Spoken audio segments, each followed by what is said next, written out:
السلام علیکم ورحمۃ اللہ وبرکاتہ ساتھیوں، استقبال ہے آپ کا اردو کلاسز سیکر میں۔ معذرت چاہتا ہوں کہ اتنے دن کلاس نہیں آ پائی، اور اب انشاءاللہ کلاسز آئیں گی۔ دیکھیے، ہم نے جو اسباق 12th کلاس کے اندر گلستانی ادب کے اندر کتاب کے اندر موجود تھے، اور ایک آدھا 11th کلاس سے بھی میں نے لیا تھا اس میں، تو وہ تو ہم نے پڑھ لیے۔ اس کے بعد میں اس میں جو بلاغت کے اندر جو علم جو بدیع کے جو کچھ ٹاپک دیے ہوئے ہیں، جنہیں ہم صنعتیں بھی کہتے ہیں، وہ صنعتیں جو ہیں وہ بھی اس میں 4 صنعتیں دی ہوئی ہیں، اور بھی بہت ساری صنعتوں کا ذکر ہے لیکن وہ آگے ہے۔ لیکن بلاغت جو 12ویں کلاس کا جو پورشن ہے، اس میں بلاغت نام سے ایک ٹاپک دے رکھا ہے، اور اس میں جو 4 صنعتوں کا ذکر ہے، ایک تو تشبیہ ہے، ایک استعارہ ہے، ایک تشبیہ ہے، استعارہ ہے، استعارہ کے ساتھ میں تجاہل عارفانہ ہے، تجاہل عارفانہ ہے، اور ایک ہے اپنے مبالغہ، مبالغہ بھی ہے، مبالغہ۔ ان چاروں کو ہمیں پڑھنا ہے۔ سب سے پہلے ہم تشبیہ کو پڑھتے ہیں۔ تشبیہ ہر جگہ پڑھنے کو ملتی ہے، ہر سلیبس کے اندر یہ ٹاپک دیکھنے کو ملتا ہے، اور استعارہ اور تشبیہ دونوں ہی ملتے ہیں، اور دونوں ہی سیم ہیں لگ بھگ۔ تو آئیے آج ہم تشبیہ، استعارہ، تجاہل عارفانہ اور مبالغہ، ان چاروں کو پڑھتے ہیں۔ تشبیہ دیکھیے، تشبیہ کے لغوی معنی، پہلا سوال تو یہیں سے بن جاتا ہے کہ تشبیہ کے لغوی معنی کیا ہوتے ہیں؟ تو مشابہت دینا۔ تشبیہ کے لغوی معنی مشابہت دینا ہوتا ہے، کسی چیز کو دوسری چیز سے مشابہت دی جاتی ہے، مشابہت دی جاتی ہے کہ یہ اس طرح سے ہے، یہ اس جیسی ہے، اس طرح سے مشابہت جو دی جاتی ہے اس کو تشبیہ کہتے ہیں۔ جب کوئی دو مختلف چیزوں کے درمیان، جب کوئی دو الگ الگ چیزوں کے درمیان مماثلت کے باعث ایک چیز کو دوسری چیز سے مشابہ قرار دیا جائے تو اسے تشبیہ کہتے ہیں۔ اس عمل کا مقصد شعر میں زور اور تاثیر پیدا کرنا ہوتا ہے۔ شعر میں، کیونکہ یہ سب چیزیں شعر و شاعری میں ہی زیادہ تر یوز میں لی جاتی ہیں، اور شعر و شاعری کے اندر سے ہی ہمیں سوال بھی پوچھا جائے گا کہ یہاں کون سا ہو رہا ہے، کہ یہاں تشبیہ ہو، اس شعر میں تشبیہ ہو رہا ہے، یا استعارہ ہو رہا ہے، یا مبالغہ ہو رہا ہے۔ تو یہ سب چیزیں جو ہیں وہ شعر و شاعری کے اندر ہی زیادہ تر یوز میں لی جاتی ہیں۔ اس کو دیکھ لیجئے، نازکی اس کے لب کی کیا کہیے، پنکھڑی ایک گلاب کسی ہے۔ تو اس شعر میں لب جو ہے نا، لب کو گلاب کی پنکھڑی سے تشبیہ دی گئی ہے۔ کس سے دی گئی ہے؟ لب کو، جو ہونٹ ہے ان کو، یعنی اس کے ہونٹ کی اس نازکی اتنی زیادہ بتائی جا رہی ہے کہ پنکھڑی جو ہوتی ہے نا، گلاب کی پنکھڑی، اس کی طرح نازکی ہے، کیونکہ گلاب کی پنکھڑی تو بہت زیادہ نازک ہوتی ہے۔ تو لب کو تشبیہ دی جا رہی ہے، کس سے؟ گلاب کی پنکھڑی سے تشبیہ دی جا رہی ہے۔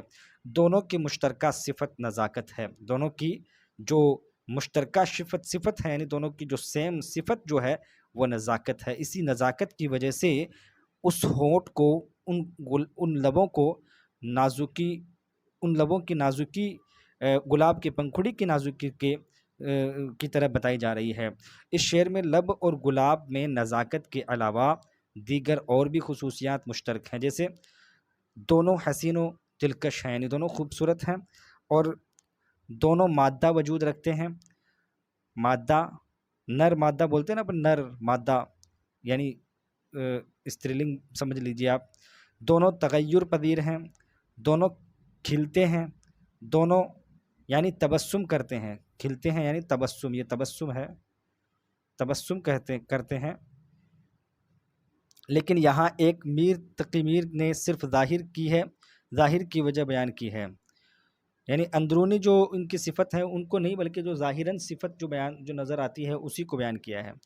تو اس میں دیکھیے، تشبیہ کے 5 اجزاء ہیں، یعنی 5 ارکان ہیں۔ ایک تو مشبہ ہے، جس چیز کو تشبیہ دی جائے مندرجہ بالا شعر میں، لب کیا ہے؟ مشبہ ہے، لب کیا ہے؟ مشبہ ہے۔ اسی طرح سے ہم ایک مثال اور لے لیتے ہیں، جیسے چاند سا چہرہ، چاند سا چہرہ، یہ اور مثال لے لیتے ہیں ہم۔ اب اس میں دیکھیے آپ چاند سا چہرہ، اب اس میں مشبہ پوچھا ہے، اس میں مشبہ کون سا ہے بھائی؟ مشبہ جس چیز کو تشبیہ دی جائے، اس میں مشبہ ہے چہرہ، چہرہ جو ہے اس میں مشبہ ہے۔ اور آگے دیکھیے مشبہ با، جس چیز سے تشبیہ دی جائے، اب اس میں گلاب کی پنکھڑی کیا ہے؟ مشبہ با ہے، اور چاند سا چہرہ کے اندر کیا ہے؟ چاند مشبہ با ہے، چاند مشبہ با ہے۔ یعنی دونوں مثالوں کو دیکھیں گے تو سمجھ میں بہت جلدی آ جائے گا، مثال سے زیادہ سمجھ میں آتا ہے۔ وجہ شبہ یا وجہ تشبیہ یا وجہ شبہ، وہ صفات جس کی وجہ سے تشبیہ دی گئی۔ یہاں نزاکت ہے، یہ سوری یہاں غلط ہو گیا، یہ نزاکت جو ہے وجہ شبہ ہے یا وجہ تشبیہ ہے، کیونکہ نزاکت کی وجہ سے ہی تو اس کو پنکھڑی، گلاب کی پنکھڑی کی صفت، گلاب کی پنکھڑی کی سے تشبیہ دی جا رہی ہے، نزاکت کی وجہ سے۔ غرض تشبیہ، پانچویں چیز دیکھیے، غرض تشبیہ، جس غرض سے تشبیہ دی گئی ہو، جس اس شعر میں غرض تشبیہ لب کی نزاکت کو ظاہر کرتی ہے، یعنی لب کی نزاکت کو ظاہر کرتی ہے، اس وجہ سے اس شعر میں اس وجہ سے گلاب کی پنکھڑی سے تشبیہ لبوں کی دی گئی ہے۔ حروف تشبیہ وہ حروف جس کے ذریعے مشابہت دکھائی جاتی ہے، مشابہت دکھائی جاتی ہے، یعنی اس حروف کی وجہ سے، کیونکہ اب اس میں دیکھیے سی جو لفظ ہے نا، سی، اب شعر دیکھیے آپ، میں بتاؤں آپ کو، اس شعر کے اندر یہ نظر آئے گا آپ کو کہ پنکھڑی ایک گلاب کی سی ہے، یہ جو سی ہے نا یہ کیا ہے؟ حروف تشبیہ ہے۔ چاند سا چہرہ، چاند سا چہرہ، تو اس کے اندر جو سا ہے نا وہ حروف تشبیہ ہے، وہ سا جو ہے نا وہ کیا ہے؟ حروف تشبیہ ہے، حروف تشبیہ ہے۔ چاند سا چہرہ کے اندر جو سا ہے وہ حروف تشبیہ ہے۔ مانند، یہ بھی حروف تشبیہ ہے۔ جیسا بولتے ہیں نا، میرا بیٹا شیر جیسا ہے، میرا بیٹا شیر جیسا ہے۔ کی طرح ہے نا، نذیر، یہ جو لفظ ہے نا، یہ جتنے بھی ایسے الفاظ آتے ہیں نا، تو یہ جتنے بھی الفاظ ایسے آتے ہیں نا، یہ سب کے سب کیا ہیں؟ حروف تشبیہ ہیں۔ تو امید ہے کہ آپ کو تشبیہ تو سمجھ میں آ گیا ہوگا۔ اب دیکھیے استعارہ، دیکھیے استعارہ کے لغوی معنی کیا ہوتا ہے؟ مستعار لینا یا مانگنا یا ادھار لینا، مستعار لینا یعنی ادھار لینا یا مانگنا، یہ استعارہ کے لفظی معنی ہیں۔ علم بیان کی اصطلاح میں استعارے میں لفظ اپنے لغوی معنی کو ترک کر کے، اب لغوی معنی کو تو ترک کر دیں گے، لسانی سیاق و سباق کے اعتبار سے نئے معنی مستعار لیتا، یا یوں کہیے کہ انہیں آگے بڑھاتا ہے، یعنی جو اس کا اصل معنی ہوتا ہے اس کو تو وہ ترک کر دیتا ہے، لیکن اس کو لفظی معنی اس کے اندر، اس لفظ کے اندر جو سیاق و سباق کے اعتبار سے جو معنی ہوتا ہے اس کو وہ لیتا ہے اور اس کو آگے بڑھاتا ہے۔ استعارہ کی بنیاد تشبیہ پر ہوتی ہے، استعارہ کی بنیاد کس پر ہوتی ہے؟ تشبیہ پر ہوتی ہے، کیونکہ تشبیہ کی طرح ہی یہ ہے۔ آپ کو میں مثال دوں، میں نے جیسے کہا کہ میرا بیٹا شیر کی طرح ہے، یہ تو کیا ہو گیا؟ تشبیہ ہو گیا۔ کی طرح ہے، ایسا جو لفظ آتا ہے نا، کی طرح ہے، سا ہے، مانند ہے، جیسا ہے، تو وہ تو تشبیہ ہے۔ لیکن ایسا لفظ نہیں آتا ہے اگر وہ یوں کہہ دے کہ میرا بیٹا شیر ہے، میرا بیٹا شیر ہے، تو اس بات سے ہم سمجھ سکتے ہیں کہ یہ استعارہ ہے۔ اور استعارہ شیر سے مطلب جو شیر، جو اصل میں شیر جو ہوتا ہے وہ تو شیر ہوتا ہے، لیکن شیر سے مراد یہاں بہادر ہے، شیر سے مراد کیا ہے؟ یہاں بہادر ہے۔ تو یہ شیر جو لفظ ہے وہ ادھار لے لیا ہے ہم نے بہادر کی جگہ پہ، اس لیے تشبیہ میں مشبہ اور مشبہ با میں تشبیہ میں مشبہ اور مشبہ با میں مشابہت دکھائی جاتی ہے، جبکہ استعارے میں مشابہت کی بنا پر مشبہ کو مشبہ با ٹھہراتے ہیں، مشبہ کو مشبہ با ہی ٹھہراتے ہیں۔ چاند سا چہرہ بولتے ہیں، لیکن اگر کوئی اس چہرے کو ہی چاند بتا دے کہ یہ تو چاند ہے، یہ تو چاند ہی ہے، اتنا خوبصورت چہرہ ہے آپ کا کہ یہ تو چاند ہی ہے. یعنی اس طرح سے اگر کوئی اس کو چہرے کو چاند ہی بتا دے، ایک تو بتائے کہ یہ چاند کی طرح ہے اور ایک بتا دے کہ یہ تو چاند ہی ہے، تو یہ جو ہے نا کہ مشبہ کو مشبہ با ہی ٹھہرا دے. مشبہ کیا ہے؟ چاند ہے، چہرہ ہے، اور مشبہ با کیا ہے؟ چاند ہے. لیکن مشبہ یعنی جو چہرہ ہے اس کو مشبہ با ہی ٹھہرا دے، تو یہ کیا ہے؟ استعارہ ہے. اگر یہ کہا جائے کہ زید شیر کی طرح ہے، اگر یہ کہا جائے کہ زید شیر کی طرح ہے تو تشبیہ ہوگی، لیکن بہادری وصف کی بنا پر شیر آیا کہہ کر زید آیا مراد لی جائے تو استعارہ ہوگا. یعنی زید آیا، ہم کہنا تو یہ چاہ رہے ہیں کہ زید آیا، لیکن بولتے ہیں نا دیکھو دیکھو کون آیا، شیر آیا شیر آیا. تو یہ شیر جو آیا نا، وہ شیر تھوڑی ہوتا ہے اصل میں. وہ جو بھی ہمارا جو نیتا ہوتا ہے، جو بھی کوئی جیسے زید کا نام لیا یہاں، زید آ رہا ہے تو اس زید کو ہم نے شیر جو لفظ ہے نا وہ مستعار لے لیا ہے زید کی جگہ پہ، اس لیے یہ استعارہ ہوتا ہے. آپ لوگ سمجھ گئے ہوں گے. اب دیکھیے کہ جب کوئی لفظ اپنے حقیقی معنی کے بجائے مجازی معنی میں استعمال کیا جائے تو استعارہ کہلاتا ہے. استعارے کے لیے یہ شرط لازمی ہے کہ کلام میں ایسے اشارے ہوں جو قاری کے ذہن کو مجازی معنی کی طرف لے جائیں. جو قاری کیا ہوتا ہے؟ پڑھنے والا ہوتا ہے. پڑھنے والے کے ذہن کو مجازی معنی کی طرف لے جائے، یعنی اس کے مجاز کے اندر کون سا معنی نکل رہا ہے، یہ بات ہمیں پتہ ہونی چاہیے. میر کا ایک مشہور شعر ہے، دیکھیے اپنے ایک مشہور شعر میں لکھتے ہیں کہ لے سانس بھی آہستہ کے نازک ہے بہت کام، آفاق کی اس کارگے شیشہ گری کا. بظاہر تو شعر کے یہ معنی نکلتے ہیں کہ چونکہ جس طرح شیشہ گر کی دکان میں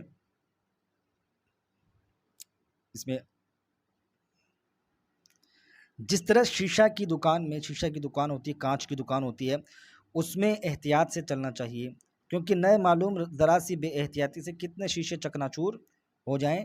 اس لیے سانس لینے میں بھی بہت چوکنا رہنا چاہیے. مگر وہ اصل کارگوئے شیشہ گری استعارے کے طور پر استعمال ہوا ہے، اور سانس آہستہ لینا سے مراد محتاط رہنا اور ہوشیار رہنا اور بات کا خیال رکھنا ہو تو شعر کا مفہوم صرف لفظی نہیں ہوگا. یہاں منطق سے نہیں، شاعرانہ منطق سے، صداقت سے نہیں، شاعرانہ صداقت سے، اور عقل سے نہیں، دل کی آنکھ سے کام لیا گیا ہے. سمجھ گئے ہوں گے آپ کہ یہاں جو اس میں ایک مطلب استعارہ دیا گیا ہے کہ شیشے کی دکان ہے، اور اس شیشے کی دکان میں ہمیں سانس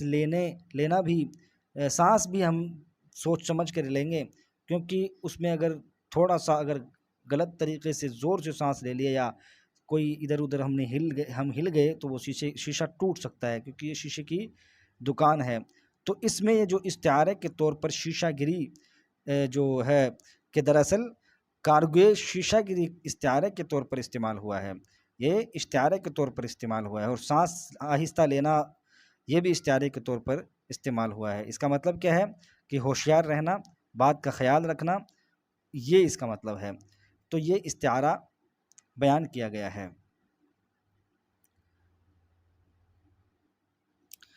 تو آگے دیکھیے استعارہ کی جو چند ارکان ہیں، جو چند جز ہیں.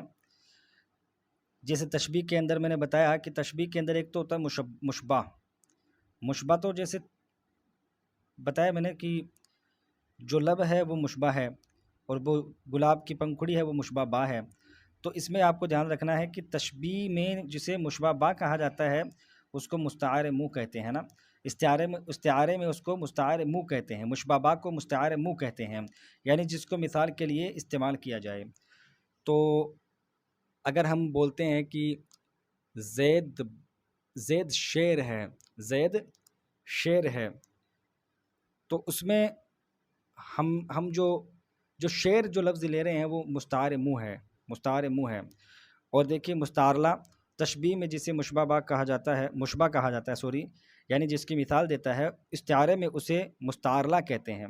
تشبیہ میں مشبہ اور مشبہ بدل کر طرفین تشبیہ کہلاتے ہیں. تو یہاں مستعار منہ اور مستعارلہ مل کر طرفین استعارہ کہلاتے ہیں. یہ دونوں مل کر کے طرفین استعارہ اور تشبیہ کے اندر مشبہ اور مشبہ مل کر کے طرفین مستشبیہ کہلاتے ہیں. اب اس طرح سے یہ مستعارلہ بولتے ہیں کس کو؟ تشبیہ کے اندر جو مشبہ ہوتا ہے، جیسے چاند سا چہرہ ہم نے بولا، تو چاند سا چہرہ کے اندر چاند تو ہو گیا مشبہ، چہرہ ہو گیا مشبہ، تو چاند مشبہ ہو گیا نا۔ اب اگر میں بولوں کہ یہ چہرہ چاند ہے، اتنا خوبصورت ہے یہ چہرہ، چاند ہے، یہ چہرہ چاند ہے، تو چاند مستعار منہ ہو گیا اور چہرہ مستعارلہ ہو گیا۔ تو آپ سمجھ گئے ہوں گے۔ یہ دیکھیے مستعار وہ لفظ جس کے معنی مشبہ میں واقع ہوں، جیسے وہ جو لفظ جو اس کے معنی، تو جیسے زید آیا ہم نے بولا، تو اس میں ہم نے شیر کو ادھار لے لیا کہ شیر آیا، تو یہ مستعار ہے۔ شیر یہاں مستعار بھی ہوگا اور مستعار منہ بھی ہوگا، دھیان رکھنا۔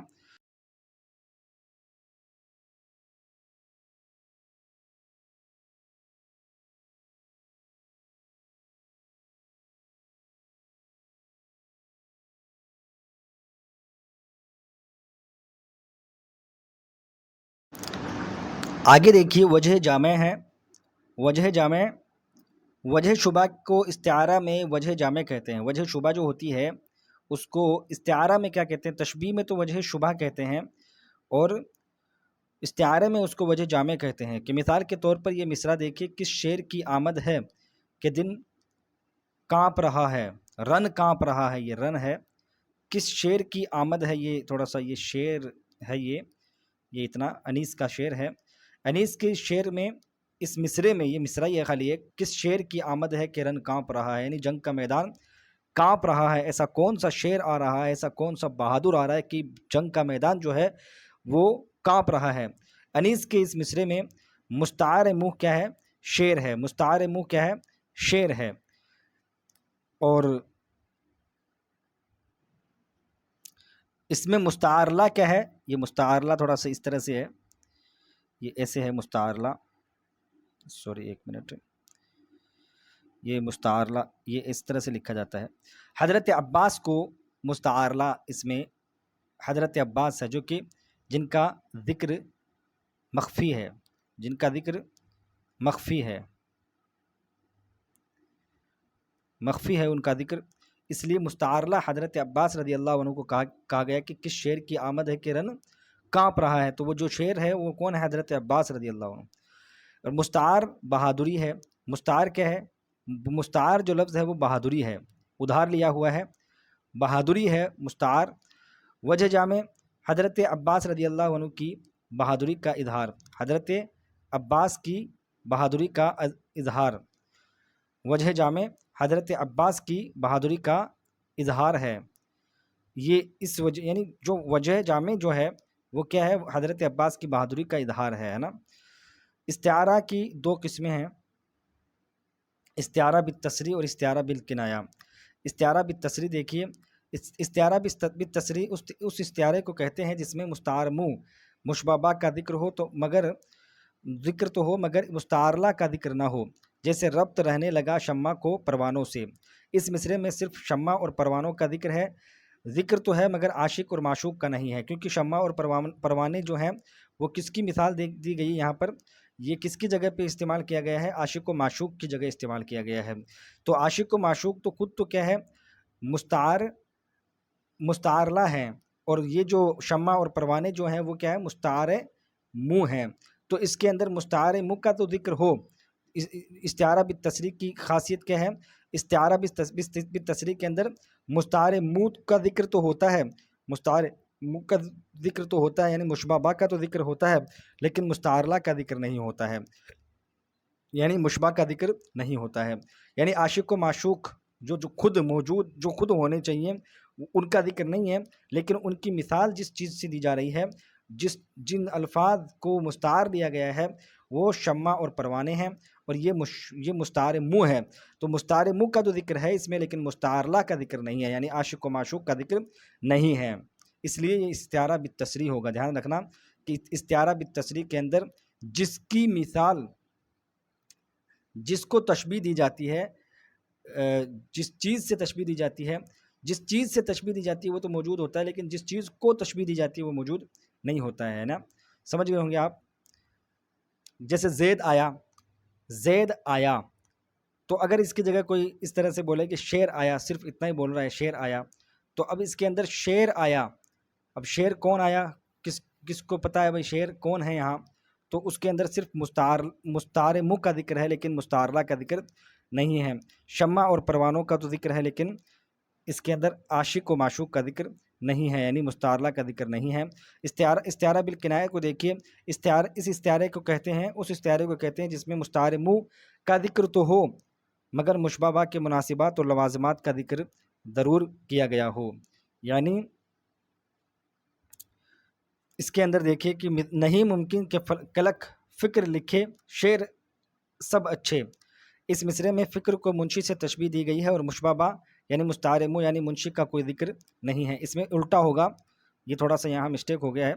اس میں جس میں مستعارلہ کا ذکر تو ہو مستعار منہ کا ذکر تو نہ ہو مگر مشبہ کے مناسبات اور لوازمات کا ذکر ضرور کیا گیا ہو. یعنی مستعار منہ تو موجود نہیں ہے اس کے اندر. مستعار منہ اس کے اندر مستعار منہ موجود ہوتا ہے، بالتصریح جو ہوتا ہے استعارہ بالتصریح، اس میں مستعار منہ موجود ہوتا ہے، اس میں مستعارلہ موجود نہیں ہوتا. لیکن اس میں مستعار منہ موجود نہیں ہوتا لیکن مستعار منہ کے مناسبات اور لوازمات یعنی اس کی خصوصیات، اس کی ایسی باتیں بیان کر دی جاتی ہیں کہ اس سے پتہ چل جاتا ہے کہ مستعار منہ کون سے مستعار منہ یا کون سے چیز کی مثال دی جا رہی ہے. تو اس میں دیکھیے کہ اس مصرے میں فکر کو منشی سے تشبیہ تو دی گئی ہے اور مشبہ یعنی مستعار منہ جو ہے منشی یعنی منشی کا کوئی ذکر نہیں ہے، منشی کا کوئی نام نہیں ہے اس میں. لیکن کلک جو ہے اس کی وجہ سے اس کا ہمیں پتہ چل جاتا ہے کہ یہ منشی کا ذکر ہو رہا ہے، کہ کلک ہونا منشی کے لیے ضروری ہے، کلرک ہونا، اس لیے اس کا ذکر کیا گیا ہے. طرفین تو یہ ہمارا یہاں پر استعارہ پورا ہوتا ہے. اب دیکھیے تجاہل عارفانہ دیکھیے. اس کے لغوی معنی جان بوجھ کر انجان بننے کے ہیں. اصطلاحاً کسی بات کو جانتے ہوئے بھی انجان بن جائے، جانتے ہوئے بھی بے خبری یا لا علمی کا اظہار کرنا تجاہل عارفانہ کہلاتا ہے. مثال کے طور پر یہ اشعار ملاحظہ فرمائیں کہ موت کا ایک دن معین ہے، نیند رات بھر کیوں نہیں آتی. کہ موت کا ایک دن متعین ہے، آ کر رہے گی، نیند رات بھر کیوں نہیں آتی. دوسرے مصرے میں غالب نے تجاہل عارفانہ سے کام لیا ہے. وہ اچھی طرح سے جانتے ہیں کہ محبوب کی یاد میں انہیں نیند نہیں آ رہی ہے رات بھر، لیکن پھر بھی وہ انجان بن رہے ہیں. ان کو معلوم ہے کہ محبوب کی یاد کی وجہ سے نیند نہیں آ رہی ہے، لیکن پھر بھی وہ بول رہے ہیں کہ نیند رات بھر کیوں نہیں آتی. مبالغہ دیکھیے کیا ہوتا ہے. مبالغہ کے لغوی معنی ہے کسی بات کو بڑھا چڑھا کر کے بیان کرنا، حد سے زیادہ تعریفیں بیان کرنا، کسی بات پر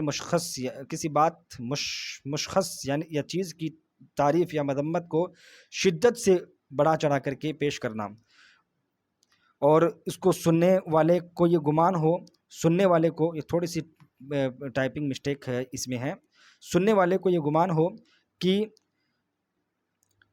اس وصف یا ذم کا کوئی اور مرتبہ باقی نہیں رہا، مبالغہ ہے. دبستانی لکھنؤ کے شعراء جو ہیں خصوصاً میر انیس نے اپنے مرثیوں میں صنعت مبالغہ کا کثرت سے استعمال کیا ہے. مبالغہ کی 3 قسمیں ہیں: تبلیغ، اغراق اور غلو. تبلیغ کیا ہوتی ہے؟ تبلیغ دیکھیے کیا ہوتی ہے. وہ مبالغہ جو عقل اور عادت دونوں کے قریب ہو، یعنی عقل بھی مان لیتی ہے اس کو اور عادتاً بھی ویسا ہو جاتا ہے. مثلاً کسی مجمع میں آدمیوں کی کثیر تعداد کو ظاہر کرنے کے لیے اکثر کہا جاتا ہے کہ وہاں پر ہزاروں کا مجمع تھا. گنتی کے اعتبار سے وہاں چاہے 1000 آدمی ہوں بھی نہیں، لیکن اگر ایسا کوئی کہہ دیا جائے کہ وہاں ہزاروں کا مجمع تھا تو یہ مبالغہ ہوگا. یہ مبالغہ کون سا ہوگا؟ تبلیغ ہوگا. تبلیغ کیوں ہوگا؟ کیونکہ 1000 ہو بھی سکتے ہیں، عقل بھی مان سکتی ہے، عادت بھی مان سکتی ہے کہ عادتاً بھی ہو سکتے ہیں، 1000 ہوتے بھی ہیں بہت جگہ، اور عقل یعنی یہ تصور کر لیتی ہے کہ ہاں 1000 ہو سکتے ہیں، تو یہ سیدھی سی بات ہے تبلیغ ہوگی. اسی طرح سے اغراق دیکھیے.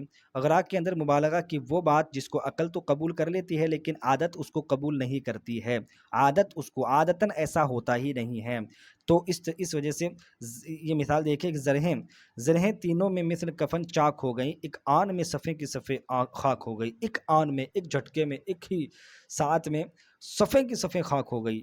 تو اس کے اندر عقل تو قبول کر لیتی ہے کہ ایسا ہو تو سکتا ہے لیکن عادتاً ہوتا نہیں ہے، ایسا اکثر ایسا ہوتا نہیں ہے.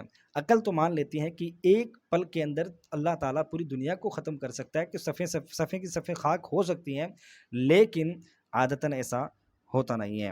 اب دیکھیے غلو یہ مبالغہ کی ایسی قسم ہے جس میں بات عقلاً اور عادتاً دونوں اعتبار سے ناممکن ہو، جیسے کیا نزاکت ہے توڑا شاخ گل سے کوئی پھول، آتش گل سے پڑے چھالے تمہارے ہاتھ میں۔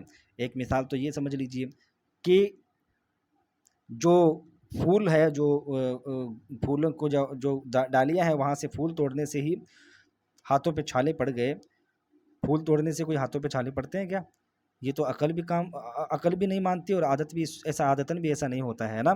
اب اسی طرح سے دیکھیے گرمی سے مضطرب تھا زمانہ زمین پر، یعنی اتنی زیادہ گرمی تھی کہ بھن جاتا تھا، گرتا تھا جو گرتا تھا دانہ زمین پر۔ اتنی زیادہ گرمی تھی کہ زمین پر اگر کوئی دانہ بھی گر جاتا تو وہ بھی بھن جاتا۔ تو عادتاً بھی ایسا نہیں ہوتا ہے، اور عقل بھی اس کو نہیں مانتی ہے، اس لیے یہ غلو ہوگا۔ بہت زیادہ بڑا چڑھا کر کے اتنا بڑھا دیا کہ عقل بھی نہیں مانتی، عادت بھی نہیں مانتی، یہ مبالغہ ہے۔ تو امید ہے کہ آپ لوگوں کو یہ میری کلاس اچھی لگی ہوگی اور یہ ٹاپکس آپ کو سمجھ میں آئے ہوں گے۔ اب ہم اگلا جو ہمارا ٹارگٹ ہے انشاءاللہ، اب ہم کوشچن جو پچھلے سال آئے تھے وہ کوشچن میں آپ لوگوں کے سامنے لے کر کے آؤں گا انشاءاللہ۔ آپ لوگ اگر چاہتے ہیں کہ میں وہ کوشچن لے کر آؤں تو آپ کمنٹ کر کے ضرور بتائیں، کیونکہ جو ہم نے اب تک پڑھا ہے انہی کو ہم دیکھیں گے، ان ٹاپک سے کون کون سے کوشچن پچھلے سال آئے ہیں، کہاں کہاں سے آئے ہیں، اس چیز کو ہم دیکھیں گے۔ السلام علیکم ورحمۃ اللہ وبرکاتہ۔